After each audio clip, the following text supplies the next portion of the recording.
Asalaamu calaykum. Halkani waa dhulkeeni hooyo Soomaaliya oo warshadii macdanta iyo dahabka oo burburtay. Waa mijiyahan dhulkii Daymanka. Waxaan noqonay dameerkii malabka siday. Waxaan haysanaa dhulka adduunka ugu qaalisan uguna quruxda badan. Waxaana lagu qanciyay laakiin inay nolosha taalo dalalka shisheeye si ay halkan u noqoto meel cidla ah kadibna ay uga faa'iideystaan. Soomaaliyeey, halkani waa mid ka mid ah qasanadaha adduunka ugu waaweyn ee macdanta. Haddii si cadaalad loo maareeyo, gaajada inaan ka baxno iska daayay.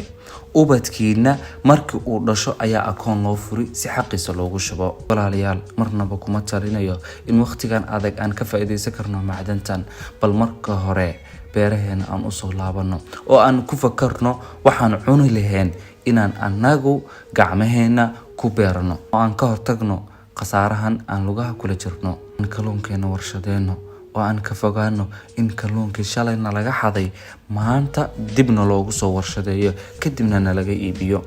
Ha noqonina sacihi walaalaha ahaa oo midba maalin libaax cunay.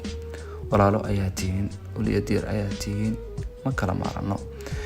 Maanta ayay xaajo qabasho leedahay. Ha ka dhigana jiilalka idinka dambeeya kuwa ka shalay inaad waalidiintood ahaydeen. Aan ka yeelno inay inoo soo duceeyaan wanaagii aan dalkeena u qabanay dartiis. Maanta aan bog cusub oo nolosha aan furno.